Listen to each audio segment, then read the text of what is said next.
Hi, I'm Jessica Jackson of Thriving in Motherhood, and today I'm talking with Autumn Kern. Autumn's a mom of three. She has her own podcast and YouTube channel, The Commonplace. And today we're talking about some of these classical education principles as they apply to life in general.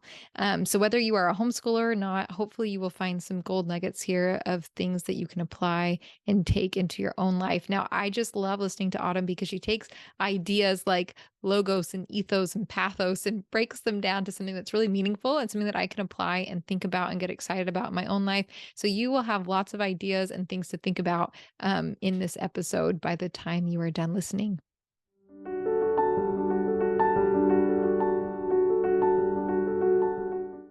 Hello, everyone. Welcome to the Thriving in Motherhood podcast. I am here today with Autumn Kern. Autumn, welcome. Thank you so much for having me. I'm delighted to be here. Oh, I am so excited to talk with you today because I have watched a number of your YouTube videos and listened to your podcast for a while now. And there are just things I want to talk to you about. So I am delighted that you have taken some time to chat with me today. And to that end, you are a wife and a mother and a keeper of a Commonplace book. Let's stop you there. Can you tell everybody what a Commonplace book is before we get much further? Yes, thank you for asking. No one knows about these, and everyone should have one. So, a commonplace book in its simplest form is a place where you record ideas that you have gathered from books or maybe speakers, podcasts, different things like that, that have inspired you, or they are beautifully written, or you want to muse on them further, and you just keep a record of them. Some people do add their own personal thoughts. I personally do not use a commonplace book that way. I like to let the thought stand on its own, kind of sit under it, be taught by it, be humbled by it, that I do not think so beautifully or live so beautifully yet. And it's really fun to go back and read old commonplace books because you can kind of trace your reading thought life and see what you were pursuing. And then, of course, hopefully it moved into meaningful action into the world. I love that. And to that end now, you host the Commonplace There it is. podcast, right? So collecting those ideas, right, that you're bringing to help homeschooling moms get their bearings in the classical Charlotte Mason world. You live with your husband and three children in Pennsylvania. So you can find her at Common House on YouTube or on the podcast. We'll link all of those things in the show notes. But let's just start with, what does motherhood look like for you right now? Yeah. Okay. So, like you just said, I do have three kids. I cannot believe this is my life. It's filled to the brim with so many good things that it's just amazing to think back, before I had kids, that this is what I'd be doing 6 years in. So, my oldest is six. She's a girl, and then I have two boys, 4.5 and 2.5. And we are now formally homeschooling. So that seems to be the big shift this year for us. I'm just doing it with my oldest, but of course the boys come and join in as much as they are able and as much as they want to. And it's been fun. I started researching classical ed when I was pregnant with my oldest. And so to finally be doing the formal side of things is just so exciting and a real treat. We've had a great year. We're wrapping up now. And I just love how much it blurs into our ordinary life, because having studied those principles, we built a lot of our home rhythms and practices around these ideas, these philosophies. And so I would say our ordinary day is full of a lot of really good flourishing life type of stuff. We spend a lot of time out of doors. We read really excellent books. My kids have like meaningful roles in our home. They have work they do around the house. We enjoy like actually being together. And of course, they are little. We also work through things like learning to control our emotions and how we speak to one another. It is that too. But it's so life-giving, and I'm just so grateful for it. And so my motherhood in our home then kind of ekes out into life, kind of turns outwards from our home. And so, like you said, I do have a project called The Commonplace. It is kind of like the collection of all the ideas I've read and learned. I jokingly used to have a newsletter called The Footnotes. And it was like, if I could footnote my podcast, these are the resources that, these ideas that I've learned them from. And so I work trying to help women get their bearings in that classical Charlotte Mason world. I kind of liken it to pulling people through the wardrobe in Narnia. Like, I want to yank people through so that they see that the world is more enchanting than they thought it was last week, with their kids in tow, all the things they're learning together, all the ways they're shaping a home and shaping the people they're in. And so I think it's just such fun to talk about. I think it's a really different path in the modern world that actually is humanizing both for mom and kids. And so my motherhood meets my work, meets the rest of my life. And it's just a really unique, wonderful thing. I love that so much. My kids are listening to Prince Caspian right now as we speak. Ah, It's one of their yes. favorites. My Yeah. kids went on Treader on their like Uh, 13th week through, yeah, but yes. exactly. Yes, exactly. They have them all memorized. Yeah. So for you, why don't we well, first of all, how did you even come to discover this classical world? Because I didn't, I was like, my kids were a little bit older before I stumbled upon it. Yeah, so I did go to liberal arts college. I was aware that students had graduated from classical schools. I didn't really know what that meant, but I did know I always enjoyed being in lectures with them, like the discussion types of things they would say. But my husband was the one who was homeschooled all the way through. And so when we were dating, he was pretty upfront. This was going to be a thing. He wanted his children homeschooled. He loved it. He loved the family togetherness. And at that point, I joke, I was like, well, you're very handsome. So I will just listen to you talk about this, but I have zero intention of homeschooling your children. So here we are. And, over the years, as I spent more time with his family, I was like, oh, really do love your family culture. And I know homeschooling and your mom were such a big part of creating this life. And so I definitely came about it on my own way as well. But when I started researching, when I found out I was expecting, I didn't really know what to do. I personally am a public school kid. So I thought I would just do that at home. Like that was homeschooling. And so I hopped on Google, was very overwhelmed, so many rabbit holes you could fall into in homeschooling. So I actually Googled a quiz to find out what type of homeschooling mom you are. Took People the died. same Did you quiz. really? I really did. I did like 8 years, 6 years ago, something like that. Yeah. It's so funny, particularly in the classical world, which is like the old best books and like all these really lovely, noble things. And I was looking up quizzes at like 1 a.m. while pregnant.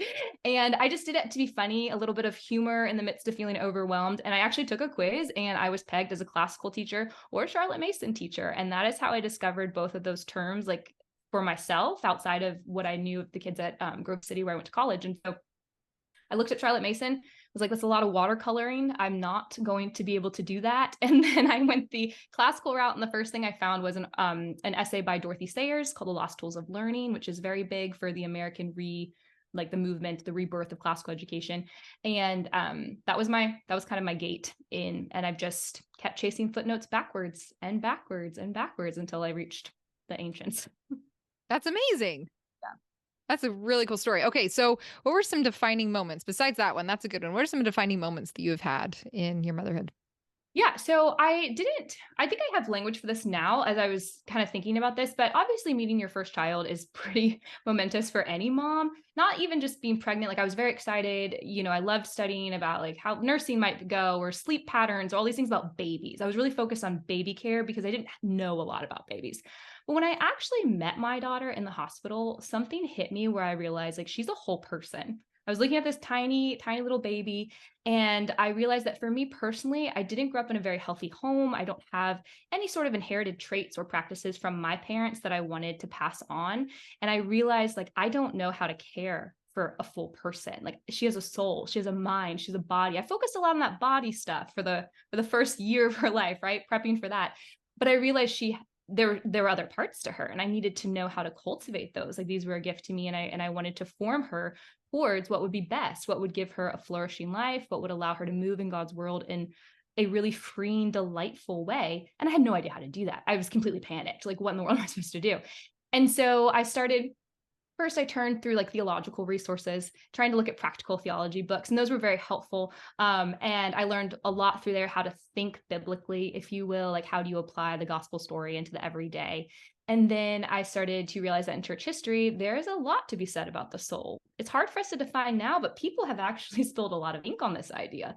And so I started to see that while I didn't have a maternal presence in my life, I did have the presence of the church for 2,000 years offering practical insight into how to raise someone up in the admonition of the Lord, like how to do this. And so I really started really delighting in studying history and looking at historical takes on things and seeing how Christians have understood things throughout time. And that gave me a lot of comfort that I wasn't standing on my own best thoughts, because what did I really know going into this first child? And instead I could benefit from these like mother figures throughout time.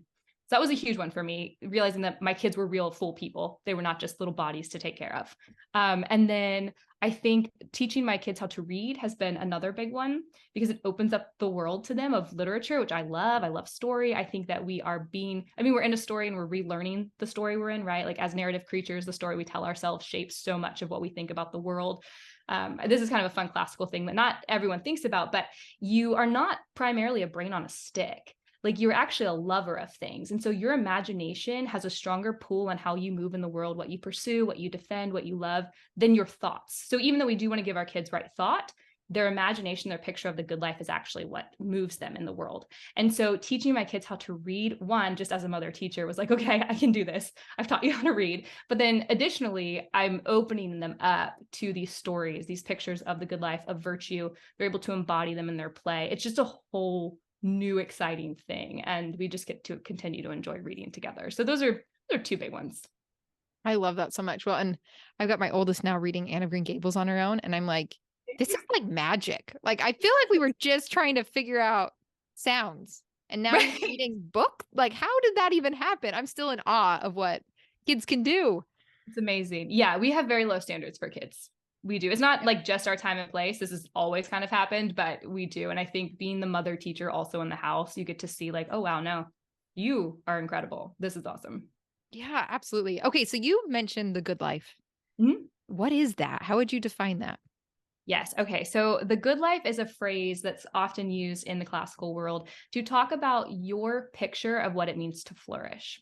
What is it? It can be on like a huge macro level, like, okay, ultimately I want to enjoy God forever, like glorify him and enjoy him forever. Or it could be on like a very minor micro level. Like right now, I want every child not to be speaking to me, and I want to be left alone, and I want to drink this cup of coffee hot.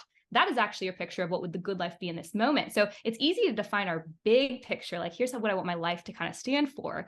But in every moment, we are pursuing what we think the good life is right then. And of course, how you spend your days is how you spend your life. And so you're actually building out towards a kingdom, or that's kind of language we use, or the picture of the good life. And it's either going to be, a kingdom of God, a kingdom of man, a kingdom of self, like whatever you're kind of aiming towards. I love that so much. The language that I kind of use is that you're creating your vision Yeah. for, your year, your quarter, your week. But Mhm. but to that end though, I feel like a lot of us moms are on this quest because I think we feel like we're either doing things, checking things off our to-do list, getting things done, or we are resting to recover, to recharge from that by watching Netflix or scrolling or just completely brain dead, right? So what would what are some clues, hints, some things that you've discovered as far as a good life? Like, what is that actually look like between those two odds of not just crashing and doing? Yeah, it's really difficult, 100%, especially for a mom. Like, you have to recognize we do anticipate a lot of legitimate needs. And depending on the ages of your kids, if you've had a lot of littles really close together, it is just nonstop of legitimately, this person needs a diaper change, and this one needs to eat lunch, and this one needs their nose wiped. And it is just a lot coming at you. But I've started kind of zoning in on these three questions that really help me. And they are, what is a person? How are we formed? And to what end ought we aim? And I use these in everything because philosophy can feel like it's something for academics off in the library, super far away, who definitely do not have small children, right? Because they wouldn't have their thoughts if they had small children. But it's actually a love of wisdom. And philosophy historically has always been very practical. In fact, C.S. Lewis is one of my favorites, clearly a favorite in your house as well. In his intro to St. Athanasius's On the Incarnation, he talks about how we're supposed to meet the greats in terms of writers face to face. That if you read a modern person's take on an old philosopher, it's going to try to sound really smart and it's going to confuse you. And instead, you should just read the original. And I found that to be true, that philosophy was always intended to be really practical and put in action. And so using these questions, you can start to say, okay, what is a person? Well, a person has many parts. We are mind, body, and soul. How do you care for a mind? A mind needs ideas. A mind cannot just be fed facts. It cannot just waste away. Just like your body, it needs to be fed nourishing food and it will continue to grow. Okay, well, how do I take care of my body? I need to move around. I need to exercise. I need to eat well. I need to sleep well. That's been a really hard one for me in motherhood, to say no. It's 10 p.m. It's time to go to bed. I will not be as attentive of a mother or just a healthy person tomorrow if every night I stay up late doing productive things, right? And then you think, what is my soul? Like, how do I care for it? What sort of practices do I need to grow in godliness and the fruits of the spirit, different things like that? And so you start to see that you and your children have these parts and each one needs to be cared for. And you cannot only focus on one or two without focusing on a third. And at first, I know moms think, oh, great, I have more to think about for each kid. But actually, you and your children are very similar. You are both people, persons. And so what is good for your child is probably pretty good for you. So what I have found in my ordinary daily rhythms is like, okay, we all need to be outside. That has to happen every day, best it can, right? Like we're talking about the normative patterns of your life, not a perfection to do list every single day. You'll crumble under that. This is just like a direction, a way of living, right? So you start with that. Everyone needs to be outside in fresh air. Nature, restorative to the soul, beauty for the eyes, calms the mind. They get their wiggles out. They probably run away from you. I take coffee on the trail. I drink hot coffee while my kids roam. Then you think about, what do we need to eat? Okay. Kids help me cook. We're going to all eat at the same time. We should all eat at the same time. Moms should eat. In fact, Charlotte Mason has this great thing about a mom who kind of plays like the martyr. It's like, oh, I don't have time to eat. I'm taking care of everyone. And so she never stops to eat. And then she's pretty much useless from like 2 p.m. on the rest of the day. If she had just taken that 15 minutes to eat a snack, she would have made it the rest of the day, right? So that sort of idea. And then lastly, again, what kind of books are we reading? What ideas are we bringing in? What are the habits of our home? How do we act? What is our norm? And then what do we say, like we believe about God and others and things? And then how do we live that out? And so it does take time to think through those things, but I found that it helps take that philosophy and make it really practical so that when you are in to-do mode and you're like, every single item must be done, and that's how I define a good day, you can stop and say, I'm not a machine. I'm a person. And so I actually do need real rest. Well, what is rest for a person? Is it zoning out on my phone for 15 minutes? Or would it be to go sit outside, maybe with a cup of tea and read poetry out loud, whether or not the kids want to hear it? I know it's going to do something good for me, and they'll probably pick up on it as they run around the yard. Or, you know what? I'm going to start a project. We're going to garden together. And it's going to be a thing we do in the afternoons. And all these things that you're thinking about start to draw really healthy boundaries around your daily life so that it's no longer a to-do, but they turn into these get-tos is something that's been really big for me. And I know like it's talked about kind of in your conversations as well, like the mind shift thing. And instead it's like, oh, we're just pursuing a humanizing life together. It's not that I have to do all these things. I have to set tea for my kids and I have to read this book to my kids. Instead, I only read the kids' books that I enjoy. That's a good children's book, whether it's Book of Dragons or something from Narnia. I'm going to enjoy it too and really be delighted. I also like tea time. Who doesn't want a cookie and a cup of tea? People do that all around the world. You have the French tea time, you have the British tea time. That's like a thing. And so you start to build these rhythms based on the philosophy that actually feed you just as much as your kids. I think that's so powerful. And one of the things I'm noticing is that because I've got, 4 kids and a bit of a spread, Mhm. I feel like I don't get as much time as I did when they were all little to do all those things with them. Like I've got the big kids that I do things with, and I've got little kids that I'm doing things with. Um, which I never thought. I was like, I never want to be that mom that's split between 2 things. But what's really fun is I'm watching my daughter and her day. I'm like, you are living my best life. Like Yes. she like has these, she's watercoloring in her room while listening to Chronicles of Narnia, and then she goes and she gets wild onions from our yard and then sets up an Yes. outdoor table, and she's chopping up celery and potatoes and makes a soup, and everyone eats it outside and I'm like, okay, I modeled something. I don't may not be living it so great now, but like I modeled something at one point along the way and you got it, and now I want to model you. Like you were so good at this. Yeah. But isn't that so life-giving? Because as she keeps aging up too, then she is in the real kitchen making soup for the family. And like, Right. you are then able to sit down and have a bowl together or whatever. Like you are actually raising people who Yeah. continue to be full members of your family. Who And make therefore, like, like meals for all of us, yes, right? Like, I yes. thank my kids for their work. Like legitimately, if Yeah. they weren't helping me sort out the laundry, it would not be getting done. Like, thank you guys, Yeah.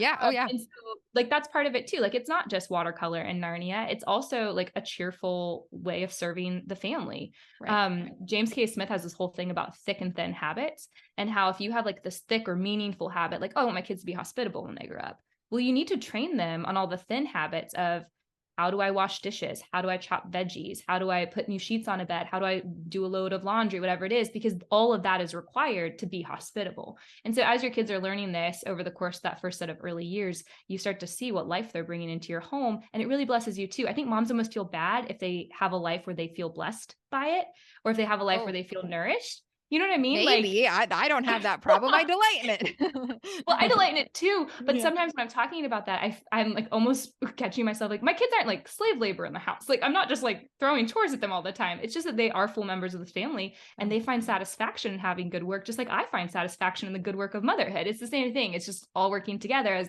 it's a beautiful picture, a symphony of sorts. Yeah. No, I absolutely agree. And yeah, there are pushback, I feel like, about making kids do things in the home, but I'm like, are you kidding? We're happy. Like I have We're 4 kids. Yeah. yeah, we feel happy together. They like it. It's unifying, when you Yeah. work together. It's very unifying. Yeah, it's definitely an identity thing. Like we're part of the family. Yeah. Yeah. It's very valuable. So let's go maybe back towards some of these philosophical principles here, which is what is the main focus behind like a classical Charlotte Mason education? Yeah. So my favorite definition is one that I actually got from the Cersei Institute when I was in my first year of looking at classical education. I thought it was really beautiful and a broad enough one that it could catch a lot of the educational philosophers. And so theirs is to cultivate virtue and wisdom by nourishing a soul on truth, goodness, and beauty, so that in Christ a child may learn to know, love, and enjoy God forever. I've just taken that as my own. It's my own banner for education, but that's a good heartbeat of the classical model. And of course, then philosophers have different ways of doing that in their actual like instruction methods in the classroom, but everyone's aiming in that direction that you can, and actually education should be about the whole formation of a whole person. So you're touching on all of it, not just right knowledge about certain subjects. So to that end, then for people, this is maybe a new idea. What are some of those other things besides reading and writing and math that you're covering? Yeah. So I love Charlotte Mason for this. She talks about that you want to set your children's feet in a very large room. At the end of an education, it's not so much about how much they know as much as how much they care. Are they curious about God's world? Do they maintain a sense of wonder? Are they able to pay attention? Attention is a huge part of actually learning, and only a child can command their own attention. You can't do it. We do try in other ways. We tried gimmicks, we try entertainment, we try to dress up school, or we try to dress up anything to make it something kids will focus on. But really, a child has to control their attention, to focus their attention, and then grow that as a muscle. And so we have a very wide spread of subjects. Ours are kind of broken down into knowledge of God, knowledge of man, knowledge of the universe. Those are our three categories. And so we do things like Bible and faith, theology, things like that. But then we also do natural history and math, and we're doing Spanish for our family, but there's usually a foreign language component for loving thy neighbor. You need to be able to communicate with thy neighbor. And so we're doing Spanish. We also will do tales and literature. We do a lot of folk stuff. So folk dancing, folk singing, folk tales. These are, the stories, the songs, the dances of the people. We're trying to pass on a norm, a cultural norm to our children that is worth inheriting, right? Like these are things worth loving because they've been nourishing to people for long enough that they're going to continue to last, right? Like composer study, artist study, we're looking at the greats. We're just giving them the very best because we are setting their repetitive taste, which of course informs their imagination. And their imagination is how they perceive and interpret the world. So we are trying to build out a view of God's world that invites a child into knowing his love in all things and also delighting in the things he's made for that purpose. I love that so much because I feel like in seasons where I've really focused just on the reading, writing, math, like there's just seasons where I have to give other like kids those skill work attention. But Yeah. I'm like, man, it is so by the end of the week, I'm like, I want to quit. Like we're just all burned out of those things. And so it's like, okay, let's bring in some joy back into Right. this Yeah, and let's paint or something. And I think that anything. Yeah. happens. Yeah, I think again, it's that like general pattern of life. Like Yeah. every week, you're not going to nail the perfect Charlotte Mason schedule. I think Mason would have, but I, as a person, am not going to. And as children's needs change, you add a new kid in. I've had a lot of encouragement, like, yeah, if this term you just don't do composer, just pick it up next time, or you just do one piece instead of six pieces. That's fine. It's, are we continuing to show our kids this is something worth investing in? Because sometimes it's more difficult. It's harder to like Bach than it is to like a Disney song. That's valid, but it's going to train something that is right and a just sentiment in your child, and that's going to serve them over the long haul. And so I do think it's like a pattern. And also I think that there are other ways to do it. It doesn't have to be the formal lesson at the table where you're narrating or doing your notebook. It can just be, I play this beautiful music all the time. This is what our norm is, right? We're not talking about it, but it's around, it's in our atmosphere. There are also just different things like that. So for a mom who's new and thinking, wow, this sounds insane, like I can't like anything I used to like or do anything I used to do. No, it's not that at all. And again, it will bless you as the mother as well. So to that end too, like how do you educate your own desires? Like if this is completely foreign to you and you're like, oh, this is interesting, but I've never considered this. Like how do you start educating your own desires to think like I would like to do composer study or read poetry on the porch? Right. Yes, I understand. I was not always someone who thought I would go to poetry as a little respite during the day. So I think it's helpful to work through the instruments of education, which is a Mason idea that you only have these three tools basically in order to motivate a child without manipulating them. So she looks at atmosphere, discipline, and life. And what she means, she's a Victorian, so you have to translate some words sometimes. Atmosphere, it is the desires in your home, the things you actually love. So maybe not the things you say, but the things that kind of seep out into the atmosphere of your home about how you relate to God, others, and things. It's all about right relationship. And then discipline is habits, pretty easy to understand. And then life is living ideas, because ideas are what bring life to your mind and help it grow. And so when you start, I think looking at those three areas is really helpful. But what I always recommend is first starting with, what do you do well in those areas if you're trying to enter into this world? Because these are not unique ideas to the classical world that no one else has ever had. You've stumbled into a lot of things just from your maternal care for your kids. We have a natural bent towards wanting to do what is lovely and good for our children, most moms. And so there are a lot of things you're already doing that probably would fit into these categories. And I think it's good to start there. And then to make note of, okay, anything that needs to change. I have a habit I'd like to build, or I have a bad habit I should probably quit. Maybe I'm on my phone too much, or maybe I would like to get up a little bit before my kids so I greet them and they're not greeting me while I'm bleary eyed in bed. Things like that. And then, of course, life is the literary life. The best way to engage ideas is through really good books. And so I always think it's a delight that you can start reading as a way to start thinking differently about the world and hopefully loving different things. But those are kind of the three areas to kind of jumpstart, and only just pick one in each category. You're not going to form a child in a week. You're not going to form yourself in a week. And every little bit that you move, you're going to want to move a little bit further. And so particularly literary life, like don't go pick up Plato or Quintilian. We were joking about Plato before we started the interview, but like start with Jane Austen, someone who's really funny, or PG Woodhouse. He's hilarious. Like start with something you actually enjoy. That's one bit of it too. Find one thing on the right path that you actually like, or else you won't stick with it. If you just pick the thing you think is really classical, impressive, you may not like it and you're not going to want to stay with it, but actually find a new story, a new piece of music, whatever it is, and then go from there. I like that. Just kind of idea too, like you're not behind. I think sometimes you can feel like you're behind in all of these things. Like, oh my gosh, I have so much to learn to be able to do this well. But that's not the point. No, and even if you think about education, we have formal school, right? But every mother is a home educator, whether or not their kids are there for formal lessons. Like we're always teaching. And so when we think about it, we're teaching our kids at least, through their first 18 years when they're in the house. And then your role does kind of shift as they move into adulthood, but you're always there, hopefully, as a counselor, as a philosopher, guide, and friend. And so you're never stopping this. Like education, learning in the world is ultimately about humility. You have to be able to be like, I was wrong, or, oh, I didn't know, and then turn from there. And that happens to me like weekly. I'm always having that moment and then always trying to like get on the right path and keep moving towards this truth, goodness, and beauty. And I don't expect it to end. I'm never going to reach a point where I'm like, well, now I've mastered all of the things. Even if I could check off every book on the list, which I don't think I could ever do in this lifetime, I'm never going to be fully formed like in this life. And so it's going to continue to always be hopefully a delightful process, but a humbling and a turning back towards what's good. Yeah, that's the key, right? Like delightful, but humbling and turning. And it doesn't matter how many books you read to help you do that this year, or, how many extra things you do with your kids. Like it's got to be a gentle process. Yeah. Yeah. So what you mentioned, truth, goodness, beauty. What is the reason behind focusing on those three things?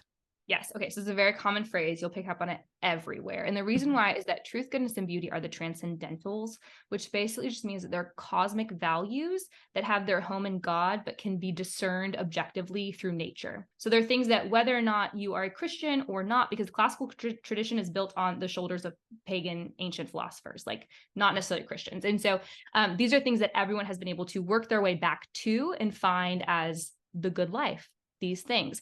And so the way that you define, because definitions are important. So truth is that which defines reality, and goodness is that which fulfills its purpose, and then beauty is that which is lovely. That one's the easiest one to remember. And so they correspond to the three parts of people as people have been understood historically, that we have reason, which is our logos, and so we need truth in order to feed that. We have morality, which is known as our ethos. And so we need goodness because we want to be good.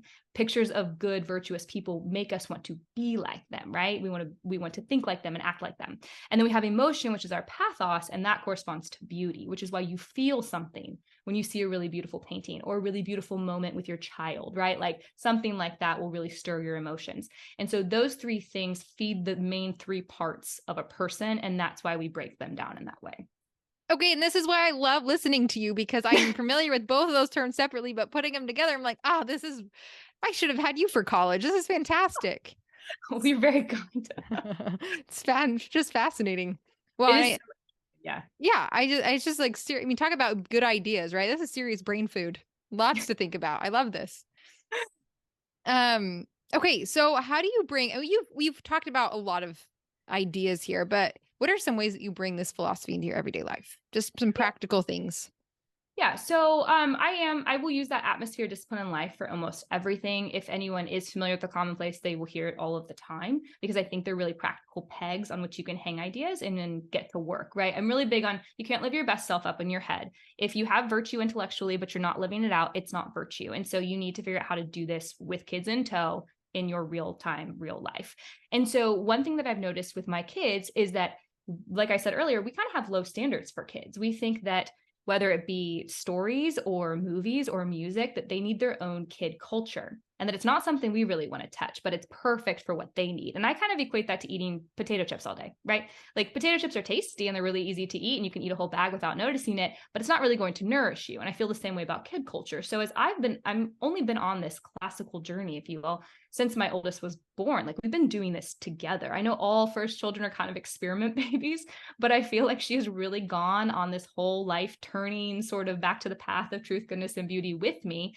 And the things I had to learn as habit with her, my youngest just gets to enjoy as his life. He has no other concept but this life that the two of us have worked really hard to build together. And so what I noticed with my kids was I could bring them into all of the things that I wanted to start learning and loving. I could take them to museums and they would enjoy sitting in front of a painting with their own little notebook and crayons and coloring for maybe 45 seconds, depending on the child. I don't want to paint a picture of Oh, like I these I, I have done this. Yes, I quiet, understand. these quiet little 4-year-olds sitting there sketching the masters. No, they're 4. They were like all 3 and under when I had my third. And so it's definitely real time. I never expect to be in a museum for more than an hour. If we make it an hour, I'm like, yeah, you're going to need to run outside. We've used quiet voices for a long time. So I think part of it is letting my kids come into it with me and inviting them to know that this is just what's good for you and this is what's beautiful. And then seeing that actually matters to them. That was the first thing when I realized, oh, my kids actually really enjoy Bach cello suites. They do like listening to that because it's beautiful and it speaks and has spoken to humans for so many years. Rich, poor, pagan, Christian, like old, young, this has stood the test of time for a reason, and my kids can inherit this too. So as we started doing things together, but I learned to have really reasonable expectations for where they were and loving them where they're at, we actually started to have a lot of fun doing this stuff together. And then I started to see it really take root in one of my kids has a hard time kind of articulating big emotions inside, what's going on. This child will now just quote poetry, like little pieces of poetry that they've committed. And it's like, that's been sitting in there. That's taken root. And you've just used that to tell me something about what's going on for you right now in this moment. Giving language like that to yourself and to your children allows you to think ideas you couldn't do without that language, right? If we don't have words for things, if kids don't have words for things, it's hard to actually think about them. And so I've just continued to invite my kids into it so it could be what happened in the course of our days. It didn't have to be this special thing that I did after bedtime or all alone on my by myself, having my husband stay home with the kids so I could have like Saturday day. Like that just wasn't going to happen in my world. And so seeing that we could do it together, because again, we're all persons, has really helped that philosophy become the everyday. So that now it's like, oh yeah, once a term, we're going to probably end up at a museum without me thinking about it anymore. It's just become the habit.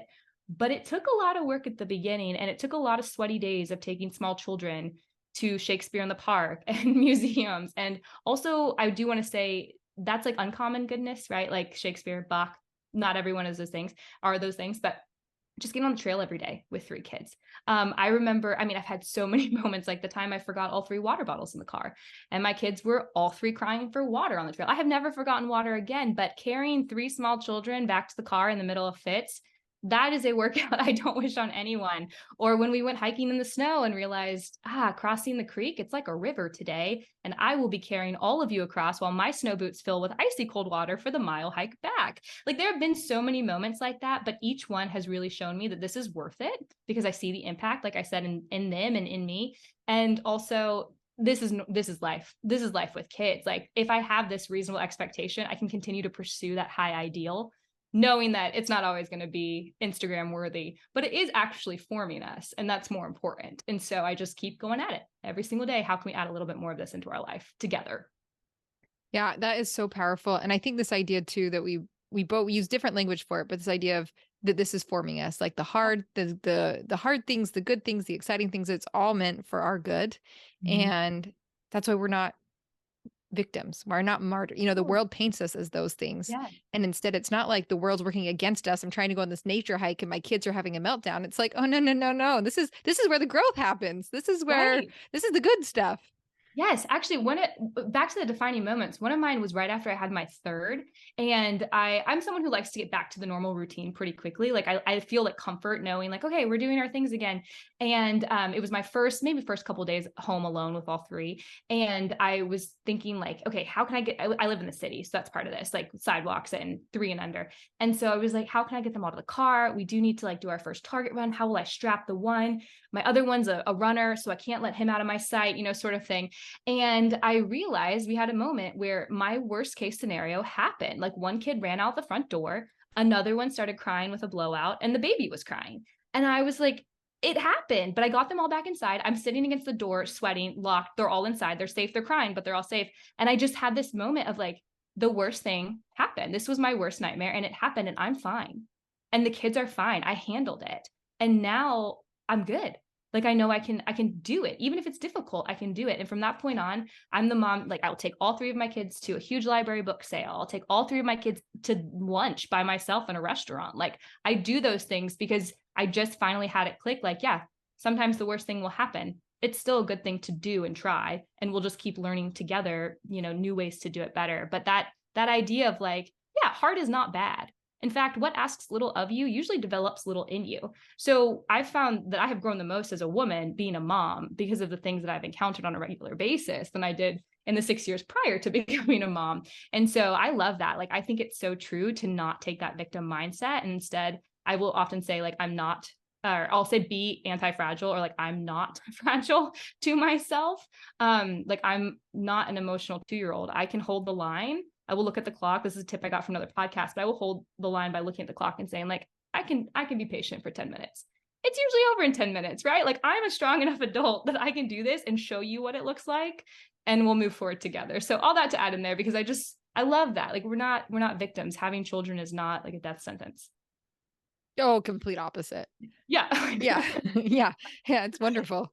Okay. So just last few questions. When Yeah. you look back, to yourself holding your oldest child for the very first time all the way to now, what is the biggest change that you see in yourself? Ooh. I think it would, I mean, I hope that I am less selfish. As I've like continued to grow with the number of children and the needs in front of me. That was a hard struggle for me at the beginning. Like, oh, I don't get to sleep, or oh, I'm the one who's up and doing these things. My life just changed a lot. And my husband and I are both entrepreneurs. So we had done everything together side by side.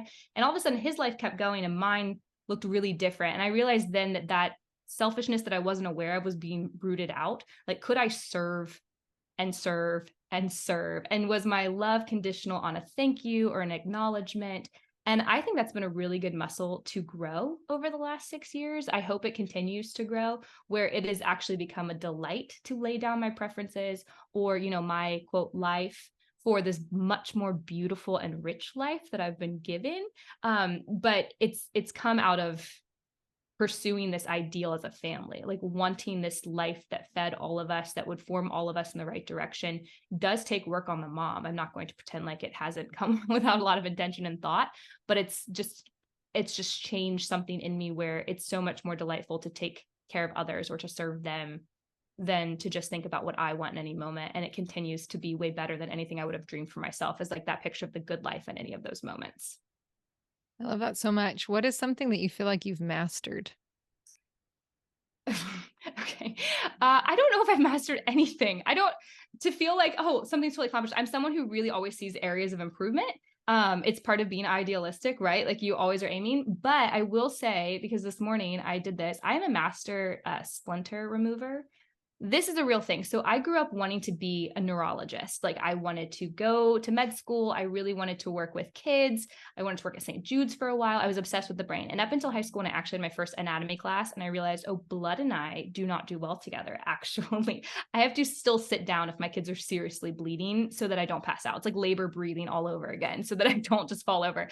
And so my splinter life, my kids joke, they'll be like, oh, you have a splinter, go tell mom, it's her favorite. It's because it's my like one chance to be a surgeon. And I can get splinters out of wiggly kids, like as they're twisting around. I mean, it's like a one pull. It's really impressive, but I would say that might be the only thing I've mastered because again, I just always see areas to grow. I'm calling you next I time. love We're going to end the 8-hour saga at my house. That is something that's not even sort of on my list of sort of working. it's the wiggly kids that train you because you have to be able to get the one pool. It's a real skill, I think, It's a actually. real skill. That is a very I think there's a lot of moms listening that would pay you a lot of money to come use those skills at their house. Okay, what is something you're still working on? I am still working on, I thought about this recently that making sure that my face reflects the right atmosphere of the home. I am someone who like has a pretty furrowed brow thinking face when I'm really focused on something. I believe people call it the RBF face. Like it's just kind of my default. And I just realized my kids would run in and be like, "Oh, are you upset about something?" I was like, "No, I was just thinking, why? What's up? What's going on?" And so really trying to make sure that my face is like greeting them with a smile, something so simple, right? But that the atmosphere of our home is reflected on my face so that we can just maintain this sense of jollification and conviviality. Because otherwise, if mom looks like something, kids just start to feed on that and set the temperature of the room. Yeah, Mm. that's wonderful to aspire to. I love talking to other idealists. Yes. Those are good ideas. This has been so informative for me. And I think one, I just love having something meatier to talk about with, with someone and applying it though to our lives. But I also just really appreciate the joy that you bring to motherhood and sharing that with us. I appreciate it. Thank you. This has been so fun. I love talking about these things as well.